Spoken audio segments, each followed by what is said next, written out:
할렐루야, 반갑습니다. 저는 주상현입니다. 아까 목사님께서 참 너무 소개를 잘 해주셨는데 20년 전에 목사님께서 뭣도 모르고 오셨다고 하는데 저도 뭣도 모르고 있었는데 소경이 소경을 인도하는 것처럼 뭣도 모르는 사람이 뭣도 모르는 사람을 인도해가지고 그래도 무사히 잘 박사과정을 잘 마치시고 먼저 이제 나오셨고 저는 아직도 미국에 갇혀서 나오지도 못하고 이제 이렇게 살고 있습니다.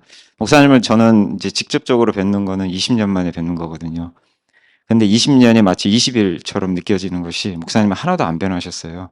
예, 정말 어떤 방부제를 쓰셨는지 모르겠는데, 머리를 염색을 안 하시고도 저렇게 유지할 수 있다는 거는 이유는 딱 한 가지인 것 같아요. 예, 제가 여러 교회를 이렇게 주로 다려보는데, 정말 좋은 성도님들이 있는 교회는 목사님이 머리가 까마시더라고요. 예, 그래서 성도님들 덕분인 줄로 제가 믿습니다. 예, 정말 좋은 성도님들과 함께 행복하게 사역을 하고 계시기 때문에 저렇게 아직도 미모를 유지하고 계시는 것이 아닌가. 목사님뿐만 아니라 사모님도 정말 놀랍게 20년 전을 준비하고 계시는 걸 보게 되었습니다. 저는 하도 다양한 사람들을 미국에서 만난 지라 머리가 이렇게 저절로 하얘지는 것을 경험을 해보게 되는데 그 이야기들을 조금씩 나누도록 하겠습니다. 오늘 함께 나눈 하나님의 말씀 마태복음 28장 18절로 20절 말씀 모두 다 잘 아시는 말씀일 겁니다. 그리고 암송하시는 분들도 계실 거고 이 말씀을 정말 이 말씀의 깊이가 얼마 정도 있을까 여러분들이 아시는 그 이해 정도가 좀 다를 줄로 생각을 하는데 저에게는 이 말씀이 정말로 중요한 말씀이고요. 제 삶을 지금도 계속해서 변화를 시키고 있는 그 말씀이기에 오늘 이 말씀의 은혜를 하나님의 말씀의 은혜를 여러분과 함께 나누기를 원합니다. 자, 이 설교 제목이 어떻게 나가는지 모르겠는데요. 이게 예수님의 1, 2, 3 전략입니다. 이게 제목인데요. 자, 하나님이 전략이 있으신 분일까요? 아닐까요?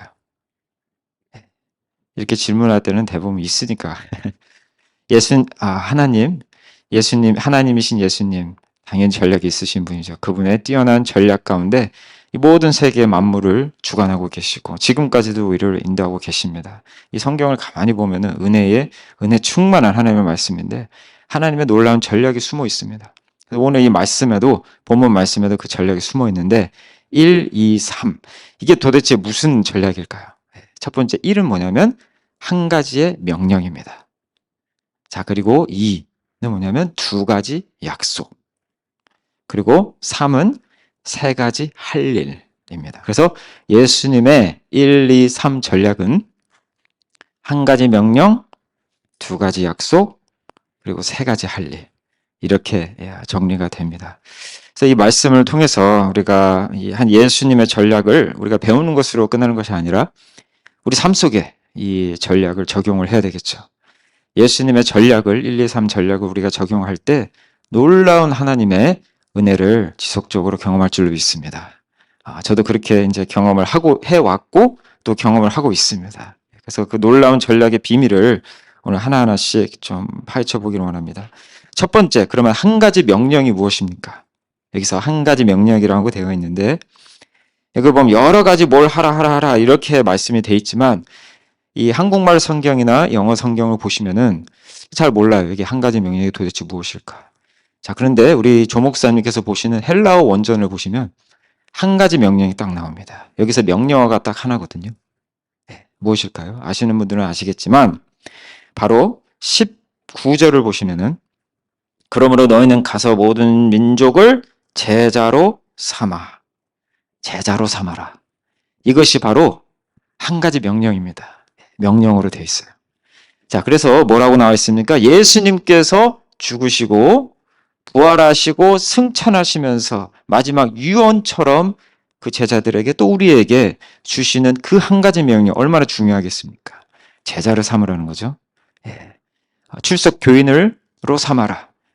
또 여러 가지 착한 일 많이 하는 사람으로 삼아라가 아니라 제자로 삼아라. 바로 누가복음 9장 23절에 너희가 나를 따라오려거든 자기 자신을 부인하고 자기 십자가를 지고 나를 좇는 제자. 그리고 요한복음 15장 8절에 너희가 내 안에 거하면 참으로 내 제자가 되고 주님 안에 거하는 제자. 바로 그 제자를 예수님의 말씀을 하시는 거죠. 그 제자를 만들라. 이것이 바로 예수님의 한 가지 명령이에요. 얼마나 간단하고 명료합니까? 그죠? 제자를 만들라는 겁니다. 그거는 단순히 우리 목사님이나 저한테만 주시는 것이 아니라 우리 모든 성도에게 동일하게 주시는 명령입니다. 제자를 삼으라는 거예요. 근데 여기서 중요한 게 있습니다. 어떤 제자를 삼으라고 하죠? 누구를? 울산광역시에 사는 사람들만 제자로 만들려고 합니까? 아니면은 미국에 있는 사람들만 제자로 만들려고 합니까? 아니죠? 뭐라고 나옵니까?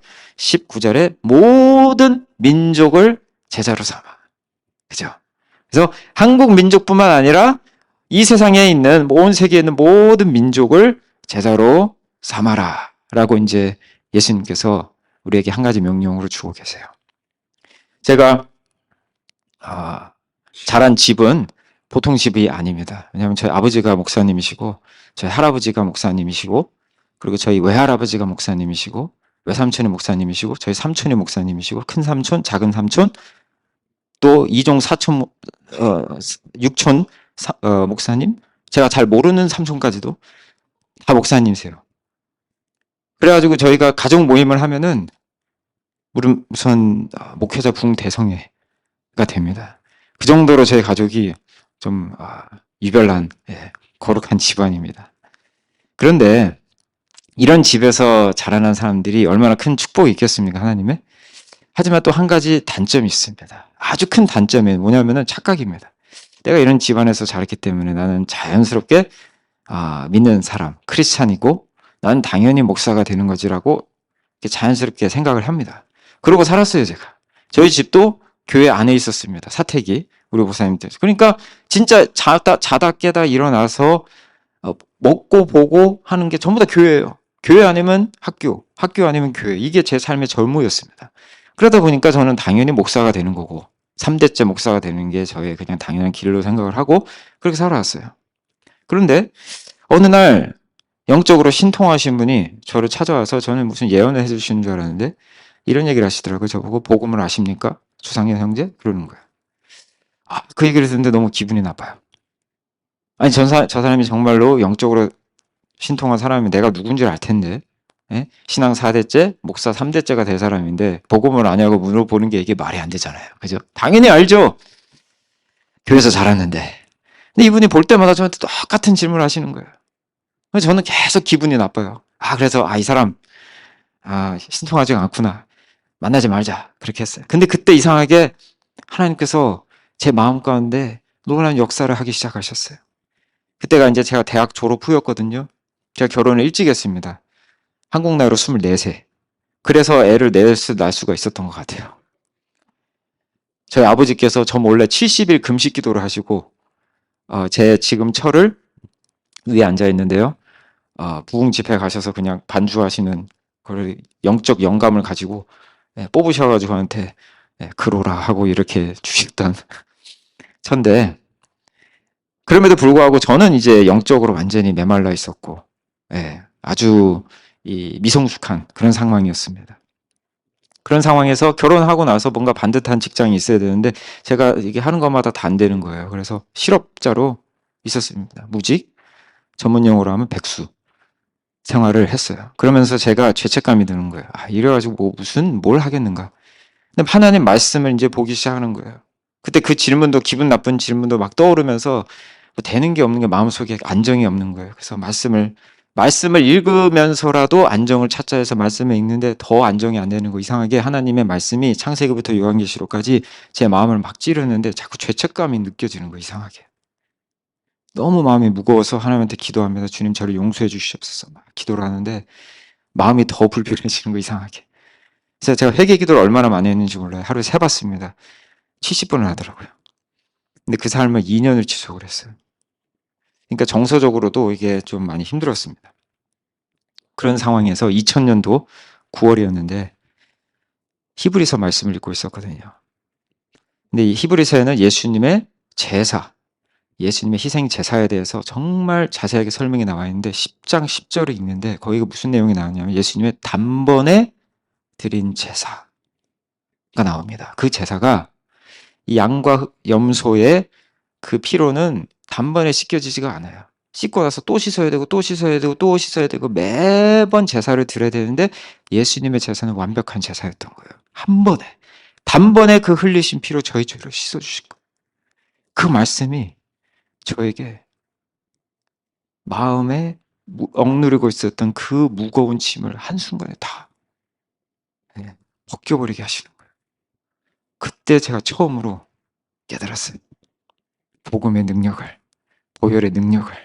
예수님께서 저의 모든 죄를 그 십자가에서 흘리신 피로 용서해 주신 예수님의 그 희생 제사의 능력을 처음으로 체험을 하게 됐어요. 그때 불현듯이 제가 마음 가운데 딱 깨달은 게 뭐냐. 그때 그분이 그 얘기를 하신 게 복음을 아느냐고 물었던 것은 복음을 진짜로 아느냐라고 물어보신 것이지 복음에 대해서 아느냐라고 물어보신 게 아니었던 거죠. 저는 복음에 대해서 알고 있었던 거죠. 지식으로만. 근데 복음은 전혀 마음으로 알지 못하고 예수님을 진정으로 마음에서 제가 인격적으로 만나지 못한 상황이었기 때문에 저는 영적으로 봤을 때 지옥에 갈 수밖에 없었던 불신자였던 거죠. 교회에는 있었지만, 목회자 자녀로 살고는 있었지만, 영원히 버림받을 지옥에 갈 수밖에 없었던 죄인이었던 거죠. 그때 예수님을 만났습니다. 2000년도 9월에. 자, 그런데 제가 이 얘기를 하는 이유는 그 일 후에 3개월 후에 하나님이 저에게 15일 금식 기도를 시키시고 그 특별 기도를 하는 가운데 15일째 됐을 때 하나님께서 저에게 콜링을 주셨어요. 뭐냐면 선교였었어요. 그 전에 제 꿈은 뭐였냐면 미국에 가서 공부를 마치고 와서 저희 아버지 사역을 도와주는 것이 제 꿈이었는데 갑자기 그 15일 기도를 하고 나서 12월 24일이었거든요. 날짜도 기억이 납니다. 2000년 12월 24일 날 크리스마스 이브 때 선교라는 말씀을 주셔서 저 혼자 기도하고 있는데 그리고 나서 15일 이후에 2001년 1월 8일에 제가 미국을 가게 됩니다. 그때 제가 미국이라는 땅에 어떻게 선교사를 이렇게 많이 파송하는 나라에 왜 선교사로 저를 불렀는 게 이해가 안 갔죠. 하나님의 말씀을 잘못 들었나 그렇게 생각이 되었습니다. 그런데 이 미국에 와 있는 수많은 이 국제 학생들 그리고 이민자들을 이렇게 보게 되었어요. 그러면서 하나님이 제 마음 가운데 이제 감동을 주셨습니다. 뭐냐면 저 사람들에게 복음을 전해서 그 나라로 파송을 하라. 그런 마음을 이제 주셨습니다. 자, 그런데 제가 이렇게 살면서 보니까 이 구원과 선교는 뗄 수 있는 게 아니더라고요. 예수님께서 진정으로 우리를 부르신다면, 우리를 구원하셨다면은, 그러면 우리가 그분의 제자가 되는 거잖아요. 근데 그 제자는 그냥 뭐 이렇게 사는 것이 아니라 예수님을 따르는 사람들이잖아요. 자기를 부인하고 예수님을 따르는 건데, 그 예수님이 어떤 분이시냐? 그분은 모든 민족을 마음에 품고 계신 분이시거든요. 베드로후서 3장 9절에 하나님의 마음이 나옵니다. 모든 민족이 회개에 이르기를 원하시는 하나님이에요. 디모데 전서 2장 5절에도 모든 사람이 구원받기를 원하시는 그 하나님의 마음이 나옵니다. 그리고 창세기 12장 1절로 3절에 아브라함에게 하나님이 너는 본토 친척 아비 집을 떠나라고 말씀하시면서 너는 복의 근원이 될 것이라 얘기를 하시는데 너 혼자만 잘 살고 잘 먹는 이스라엘 백성들만 잘 살고 잘 먹는 그런 복이 아니라 너로 인하여 모든 족속이 복을 얻을 것이다 라고 약속을 하십니다. 창세기부터 태초부터 하나님은 모든 민족, 열방을 품는 그 마음을 우리에게 보여주신 거예요. 그 말씀을 동일하게 예수님께서도 지상명령에서 모든 족속으로 제자를 삼으라고 우리에게 이 명령을 주신 거거든요. 그것을 보자면은 하나님의 마음은 모든 족속을 향해 있기 때문에 그의 제자가 되는 우리도 마찬가지로 모든 족속의 마음을 품고 있어야 된다는 거죠. 그래서 제가 그 2000년 9월에 하나님께서 저를 구원하시고 3개월 후에 선교를 부르신 것이 저를 향한 특별한 그런 콜링만이 아니라 당연한 저를 구원하신 하나님의 마음을 제가 그냥 받은 것뿐인 거죠. 오늘 이 말씀을 듣는 우리 성도님들도 동일한 겁니다. 우리 성도님들이 진정으로 구원 받으셨다면 진정으로 거듭난 제자라면 하나님의 마음을 갖고 계실 텐데 그분의 마음이 열방을 향해 있기 때문에 여러분도 동일하게 열방의 마음을 가지고 계실 줄 믿습니다. 그래서 선교가 자연스럽게 여러분의 마음에서도 그게 꼭 그 나라에 가서 다른 나라에 가서 하는 선교뿐만 아니라 이 자리에서도 지금 이 순간에도 여러분의 마음은 열방을 향하여 하나님의 마음을 가지고 가셔야 되는 거죠. 그것이 진정한 성도인 줄로 믿습니다. 그래서 저도 미국에서 이상했어요. 전 중국으로 가야 되나 어디로 가야 되나 계속 찾고 있었어요. 미국이 나라가 아니라고 생각했기 때문에 하나님 보내신 나라가 아니라고. 하지만 그곳에서 하나님께서 일하고 계신 것을 보시면서 저도 자연스럽게 그렇구나. 모든 민족을 향한 하나님의 마음을 보게 되었습니다. 그래서 2002년부터 제가 국제 학생 사역을 하게 됐어요. 우리 조충호 목사님하고 만났을 그 시점부터 사실은 이제 그 루이빌 대학에 와 있는 의과대학이 있습니다. 거기에 한 20명 정도 작은 그 공간이 모일 수 있는 데서 이제 성경 공부를 가르치면서 제가 밥을 먹이는 그런 사역을 했습니다. 저 위에 있는 제 처가 항상 매주 밥을 했었어요. 근데 어떻게 그 밥을 다 맨날 합니까? 메뉴는 항상 정해져 있어요. 그래서 비빔밥, 라자냐, 볶음밥 3가지를 계속 돌리면서 합니다. 근데 하루는 이제 중국 학생들이 좀 있었고 아프리카 학생들이 좀 있었거든요. 그런데 한 2달, 3달 계속 이제 밥을 하는 거예요. 근데 뭐 20명이 다 안 올 때도 많죠. 어쨌든 한 명만 올 때도 있어요. 한 명 와가지고 저희가 20인분 라자냐를 해갔는데 한 명 먹고 갑니다. 남은 거 어떻게 해요? 제가 다 먹어야 돼. 그 남은 라자냐를 먹는데 눈물이 나는 거예요. 눈물 섞인 라자냐 드셔보셨습니까? 그러면서 이거를 왜 계속 해야 되나. 남의 나라 사람들을 위해서 그런 생각이 드는 거죠. 한때는 또 이런 이메일도 와요.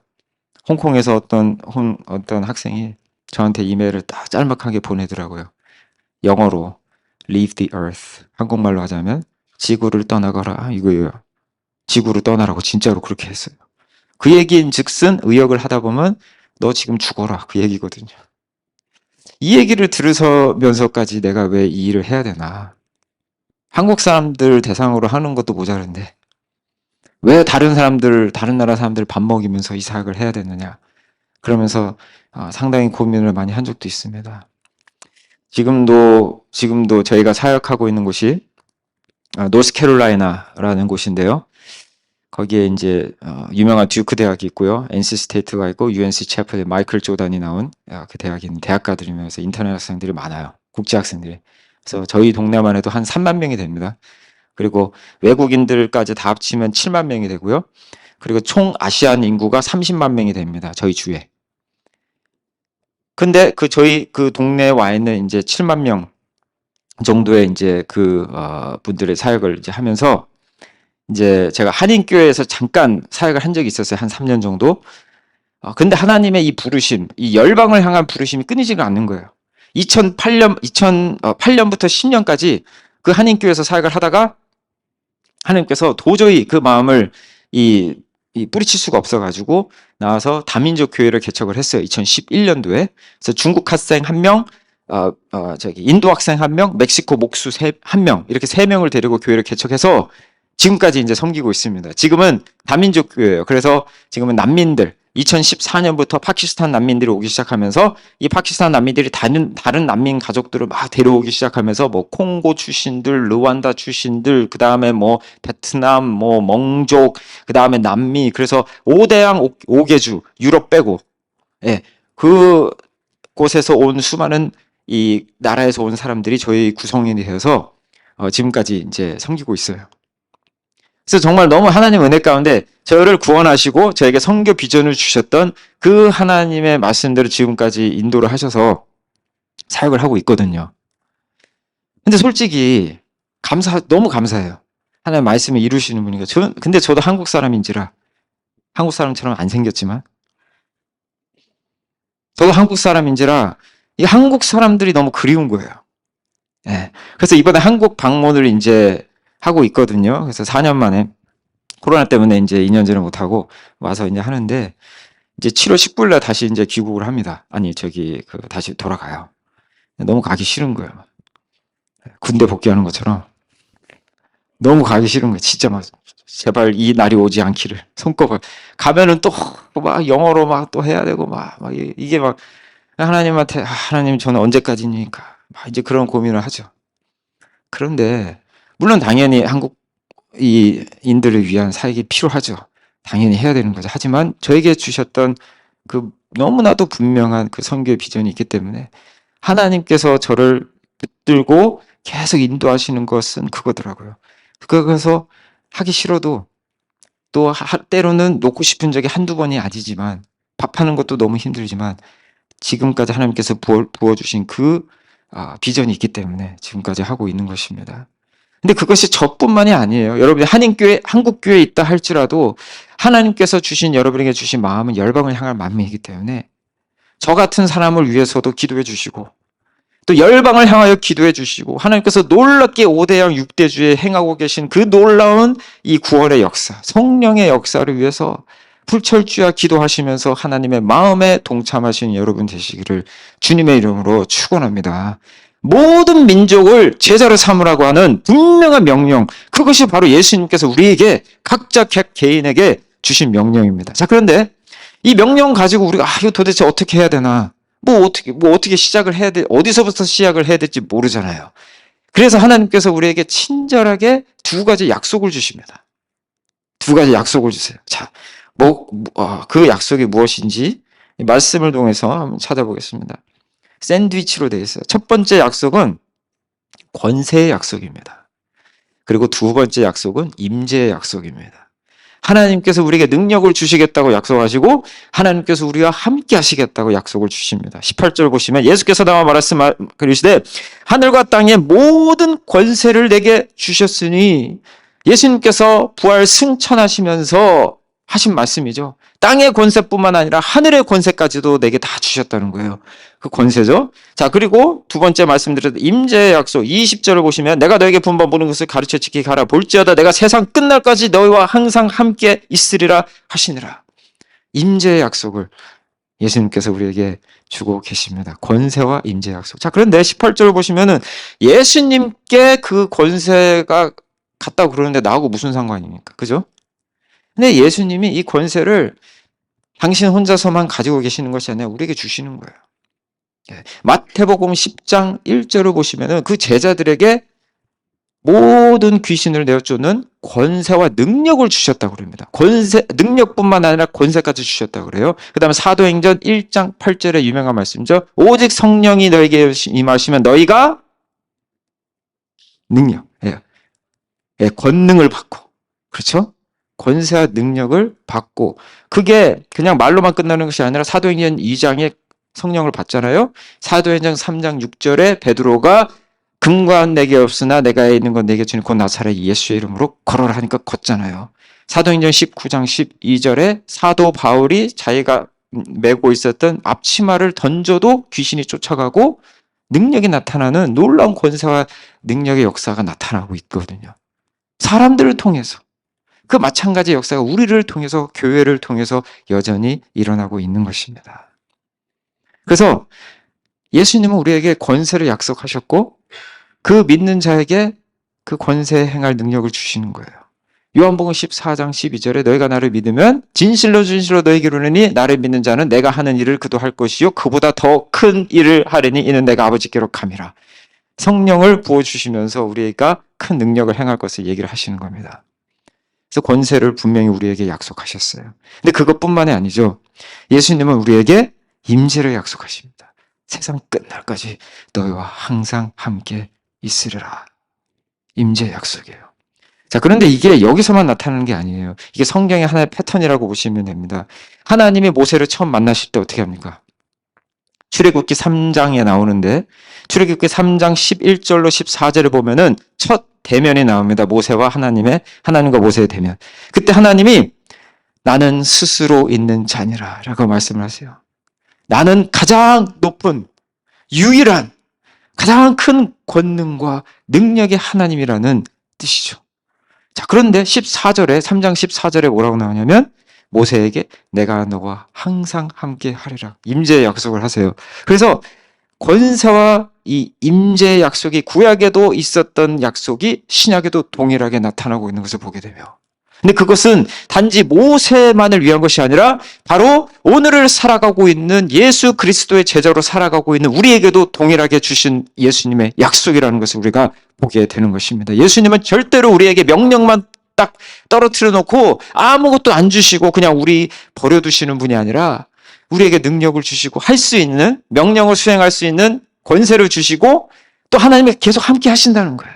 절대로 우리를 내버려 두지 않으시는 사랑의 하나님이시라는, 능력과 사랑의 하나님이 동일하게 나타나고 있는 엄청난 약속이라는 것을 우리가 깨달아야 되는 거죠. 자, 그래서 이것도 얼마나 신기하지 않습니까? 18절과 20절 그 사이에 우리 보고 하라는 말씀을 집어넣으신 거. 샌드위치처럼 내가 너에게 권세 줄게. 너 이거 해. 근데 내가 너와 항상 함께 할 거야. 샌드위치로 딱 하나님이 우리를 감싸고 계시는 거예요. 감동이 안 되시나 봐요. 저는 이게 얼마나 감사한지 몰라요. 미국에서 이렇게 혼자 외롭게 사역하고 있을 때마다 맨날 한국 오고 싶어서 마음이 울적할 때마다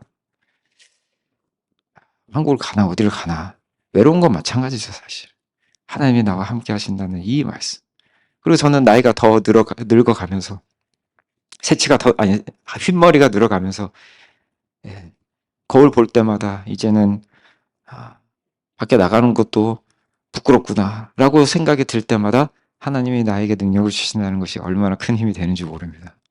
성도 여러분들도 그 약속 때문에 이 명령을 수행하시는 분들이 되시기를 진심으로 축원합니다. 마지막으로요. 자, 그렇다면 주님이 주시는 이 권세의 약속과 임재의 약속을 가지고 제자를 우리가 만들 텐데, 그죠? 모든 족속으로 제자를 삼을 텐데 뭘 해야 됩니까? 제자를 삼으려고 하는데 뭘 해야 돼요? 어디부터? 세 가지. 할 일을 우리에게 주시는 요 세 가지를 하면 제자를 만들 수 있다는 거죠. 뭡니까? 자, 세 가지 할 일을 우리 말씀을 통해서 보겠습니다. 첫 번째 할 일은요, 19절에 그러므로 너희는 가라는 거죠. 첫 번째 할 일은 가자. 자, 두 번째 할 일은요, 자, 모든 제자로 삼아 아버지와 아들과 성령의 이름으로 침례를 베풀고 침례를 주라. 두 번째죠. 자, 그 다음에 세 번째는 뭡니까? 내가 너에게 분부한 모든 것을 가르쳐 지키게 하라. 가르쳐 지키게 하라. 이 세 가지입니다. 그래서 우리가 할 일은요, 하나님이 하시는 일은 권세와 임재죠. 그리고 명령을 분명히 주셨는데 첫 번째 그러려면 우리가 가야 되는 거죠, 먼저. 그리고 두 번째는 침례를 줘야 되는 거고요. 세 번째는 가르쳐 지키게 하라. 요 세 가지를 이제 하면 되는 겁니다. 그래서 첫 번째는 가라. 어디를 가야 됩니까? 저처럼 멀리 이역 멀리 가는 것도 있지만 여러분의 옆집을 가는 거예요. 여러분의 자녀에게 가야 되는 거죠. 여러분의 부모님에게 가야 되는 거예요. 마태복음 10장 6절에 예수님께서 뭐라고 하십니까? 너희는 이스라엘의 잃어버린 양에게로 가라. 우리 주변에 잃어버린 양이 얼마나 많이 있습니까? 주변부터 가시고 또 하나님께서 가라고 하는 특별한 장소가 있으면 가는 거죠. 그래서 아브라함에게 가라고 하셨던 것처럼 우리도 순종해서 가야 될 줄 믿습니다. 그곳이 어느 곳이 되었든 다락방으로 가서 기도해서 하나님의 명령을 받아 기도하는 것도 가는 거죠. 가야 됩니다. 그렇죠? 하나님을 믿는 그 순종하는 믿음으로 가야 되는 겁니다. 두 번째로 이제 침례를 베풀라. 침례를 주려면 그 사람이 예수님을 영접을 해야 되잖아요. 영접을 하면은 로마서 6장 4절 말씀처럼 내가 침례를 통하여 예수님과 함께 장사되고 또 이제 부활의 상징으로 우리가 나오면서 새 생명으로 사는 그 삶을 살면서 예수님의 제자가 되도록 그렇게 이끌어 가야 되는 거잖아요. 침례를 통해서. 네. 자, 그리고 침례 받고 나서 끝나는 게 아니잖아요. 어떻게 해야 됩니까? 가르쳐야 되는 거죠. 가르쳐야 돼. 근데 뭘 가르치라고 하죠? 요한복음 3장 16절만 가르치라고 합니까? 아니죠. 내가 너에게 분부한 모든 것을 다 가르치라고 그랬죠. 성경 66권 다 가르쳐야 되는 거예요. 성경 전체를 구약, 신약 다 가르쳐야 되는 거죠. 그게 하나님의 명령이니까. 그죠? 근데 여기 중요한 게 있습니다. 뭡니까? 가르쳐 지키게 하라. 까지 가야 되는 거예요. 대부분은 우리가 가르치기만 해요. 탁상 공론으로만 끝나요. 근데 지키는 것까지 봐야 되는 거예요. 정말 우리가 전도한 그 사람이, 우리가 섬기고 있는 그 사람이, 우리가 목양하고 있는 그 사람이 말씀을 듣는 거로만 끝나는 것이 아니라 진짜로 지키고 있는지를 봐야 되는 거죠. 네. 그래서 신명기 4장 1절에도 내가 주의 율례를 듣고 준행하겠나이다. 듣고 준행하는 거. 이게 중요한 거죠. 준행은 순종인 거죠. 에스라 7장 10절에도 내가 하나님 말씀 율법을 연구하고 준행하여 가르치기로 결심했다고 그랬어요. 준행하는 거예요. 이 순종이 중요한 거예요. 그리고 예수님께서 우리에게 명령하신 것은 그냥 가르치는 것으로 끝나는 것이 아니라 순종하는 것까지 가도록 분명히 명시하고 있다는 것을 우리가 알아야 되는 겁니다. 네. 오늘날 교회들이 얼마나 힘듭니까? 팬데믹 동안에. 그래서 이제 미국의 통계를 보면요. 2000년도에 평균 예배 출석 숫자가 137명이었어요. 근데 2010년도, 10년 넘어서 평균 출석 인원이 105명으로 줄어듭니다. 그 다음에 2020년, 10년이 지나서 그 65명으로 줄었어요. 그리고 팬데믹 지나면서 2022년 올해 55명으로 줄었습니다. 그러니까 2000년부터 2022년까지 미국 통계는 137명에서 55명으로 줄은 거거든요. 마약 중독자는 반대로 기하급수적으로 늘어났죠. 그리고 팬데믹 동안에 우울증 환자가 700%가 증가했습니다. 교회가 힘을 잃으니까 세상이 미쳐 돌아가는 거죠. 그것은 비단 미국뿐만의 문제는 아니고 우리나라의 문제도 됐다고 생각합니다. 근데 거기에 왜 문제가 있냐면요. 성교학적으로 이렇게 여러 가지 조사를 하신 분들이 내린 결론이 겁니다. 교회가 여러 단계를 거치는데 부흥의 시기가 있고요. 그 다음에 제도화의 시기가 있고 교회가 제도화가 되는 거예요. 근데 제도화의 시기에 있는 그 교회들은요, 신학교들이 넘쳐납니다. 교회가 엄청나게 큰 건물들을 가지고 있고 슈퍼스타 프리처들이 설교자들이 넘쳐나요. 여러분 뭐 CBS가 아니죠. 저기 기독교 방송 틀으면요, 기라성 같은 목사님들이 막 자고 있어도 설교 다 들을 수가 있어요. 지식이 넘쳐나요. 저보다도 더 많이 알고 계신 분들 여기에 분명히 많이 계실 겁니다. 근데 문제는 뭐냐면요, 지식은 많은데 순종이 없다는 거예요. 지식은 많은데 순종이 없어요. 그것이 바로 오늘날 가장 큰 문제거든요.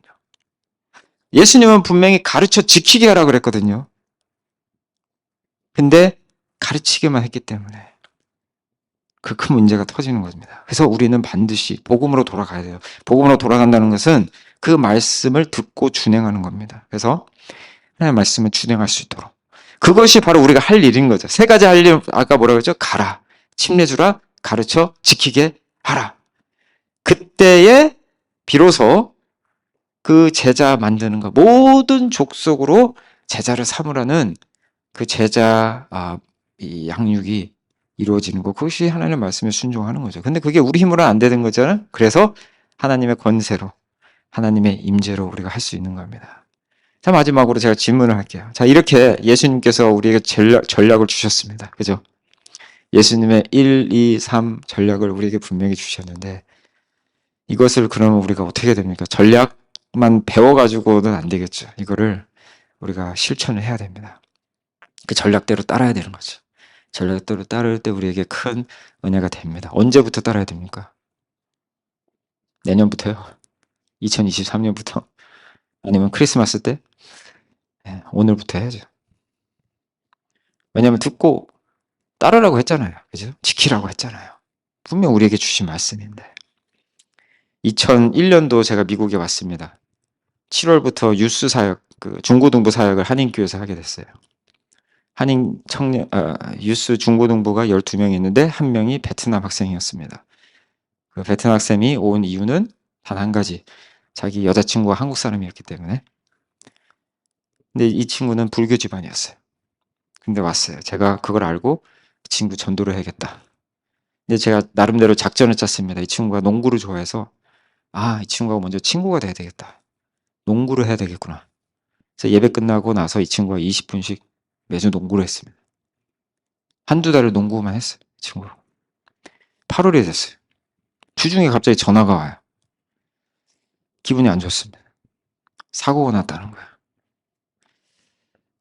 청소년 3명이 차를 타고 운전 중이었었는데 이 베트남 친구가 운전하고 있었고 옆에는 그 한국 여자친구, 뒤에는 일본 학생이 타고 있었는데 이 스탑 사인에 정차하고 있었는데 뒤에서 술 취한 여자가 시속 100km로 뒤로 박은 거예요. 밤중에 일어난 사건이었는데 이 베트남 학생이 그 자리에서 즉사했어요. 그리고 뒤에 있었던 일본 학생은 뇌사 상태에 있다가 열흘 후에 죽습니다. 이 한국 학생만 살아남았어요. 구사일생으로. 제가 이 베트남 학생 이 장례식에 갔어요. 불교식으로 치러지고 있는데 제가 기가 막혀서 말이 안 나와요. 하나님 이게 뭡니까?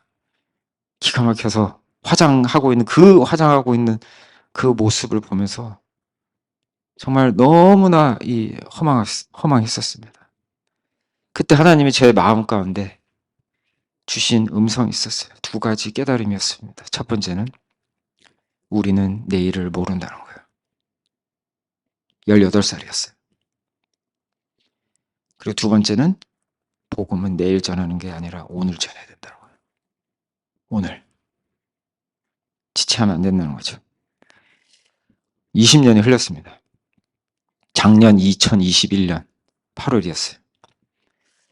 저희 교회가 아까 말씀드린 것처럼 다민족 교회인데 저희 교회 중국 학생이 중국 석사 과정에 있었던 중국 학생이 저희 교회를 출석하고 있었는데 믿지 않는 학생이었어요. 근데 저희 교회를 그냥 좋아해서 오고 있었습니다.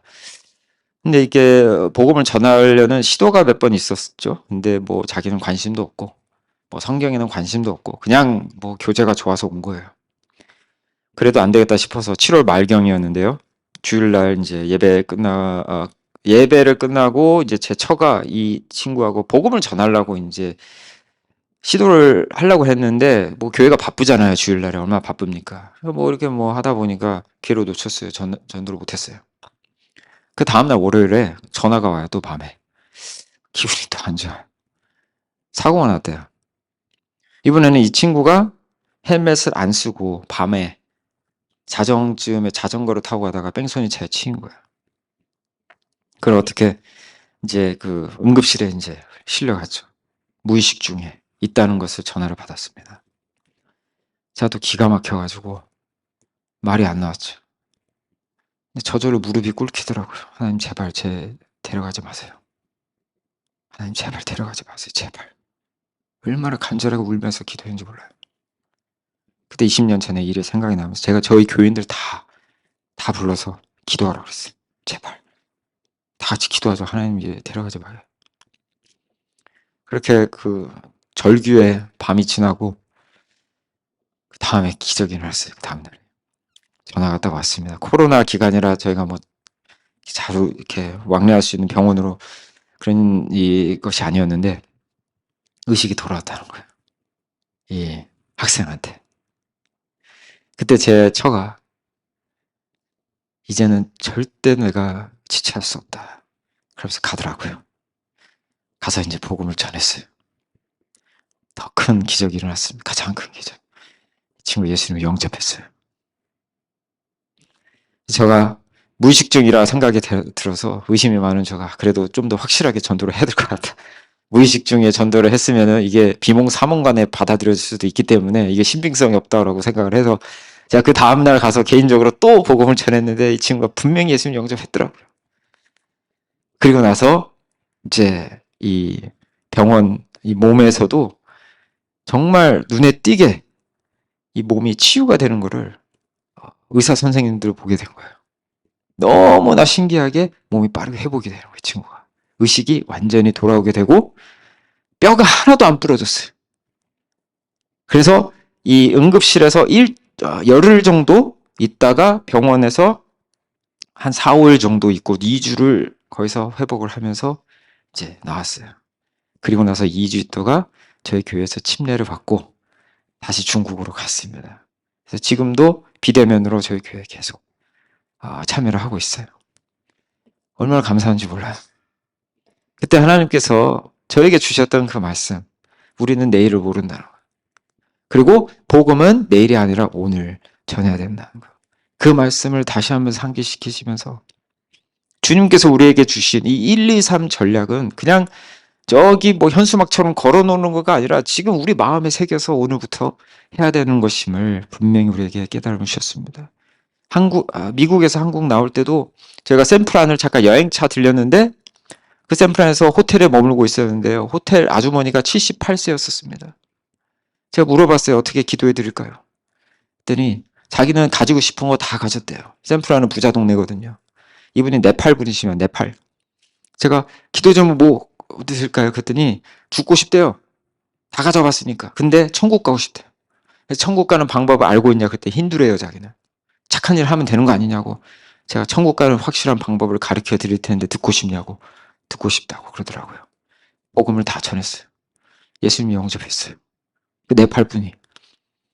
그리고 여행 중이었는데, 그리고 한국에 도착하자마자 토요일 아침에 새벽에 인천공항에 도착하고 그 저녁에 72세 되는 한국 우리 여사를 만났습니다. 겉으로 봤을 땐 전혀 문제가 없는데 뜯어보니까 남편한테 지난 50년 동안 계속 구박받던 분이세요. 이혼만이 자기에게 살 길이라고 생각하시는 분인데 이분에게 복음을 전했는데 펑펑 우시더라고요.